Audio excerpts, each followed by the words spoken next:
लक्ष्मण रेखा आप सभी जानते हैं, पर इसका असली नाम शायद आपको पता नहीं होगा। लक्ष्मण रेखा का असली नाम सोमतीती विद्या है।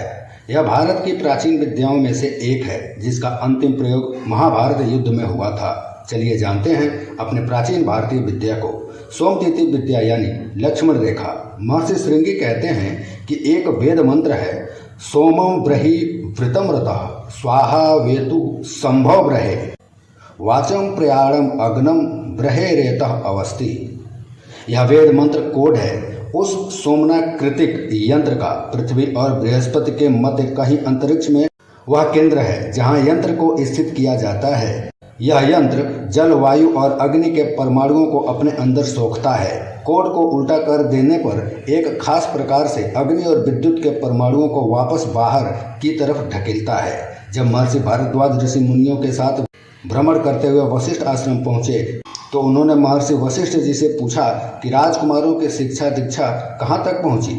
महर्षि वशिष्ठ ने कहा कि यह तो ब्रह्मचारी राम है, इसने आग्नेयास्त्र, वरुणास्त्र, ब्रह्मास्त्र का संधान करना सीख लिया है। यह धनुर्वेद में पारंगत हुआ है। महर्षि विश्वामित्र के द्वारा यह जो ब्रह्मचारी लक्ष्मण है, यह एक दुर्लभ सोमतीती विद्या सीख रहा है। उस समय पृथ्वी पर 4 गुरुकुलों में यह विद्या सिखाई जाती थी। महर्षि विश्वामित्र के गुरुकुल में, महर्षि वशिष्ठ के गुरुकुल में, महर्षि भारद्वाज के यहाँ और उदालक गोत्र के आचार्य सिकाम केतु के गुरुकुल में श्रृंगी ऋषि सिखाते थे। श्रृंगी ऋषि कहते हैं कि लक्ष्मण उस विद्या में पारंगत है। एक अन्य ब्रह्मचारी वर्णित भी उस विद्या का अच्छा जानकार है।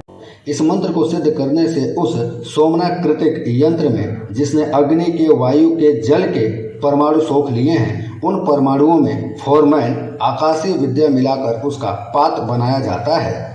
फिर उस यंत्र को एक्टिवेट करें और उसकी मदद से एक लेजर बीम जैसी किरणों से उस रेखा को पृथ्वी पर गोलाकार खींच दें। उसके अंदर जो भी रहेगा वह सुरक्षित रहेगा, लेकिन बाहर से अंदर कोई जबरदस्ती प्रवेश करना भी चाहे तो नहीं आ सकता। उसे अग्नि और विद्युत का ऐसा झटका लगेगा कि वहीं राख बनकर उड़।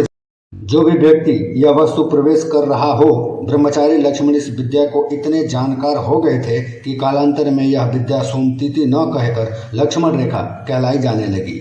महर्षि दधीचि, महर्षि सांडिल्य भी इस विद्या को जानते थे। श्रृंगी ऋषि कहते हैं योगेश्वर भगवान श्री कृष्ण इस विद्या को जानने वाले अंतिम थे। उन्होंने कुरुक्षेत्र के धर्म युद्ध के मैदान के चारों तरफ यह रेखा खींच दी थी, ताकि युद्ध में जितने भी भयंकर अस्त्र शस्त्र चले, उनकी अग्नि, उनका ताप कुरुक्षेत्र से बाहर जाकर दूसरे प्राणियों को संतप्त ना करे।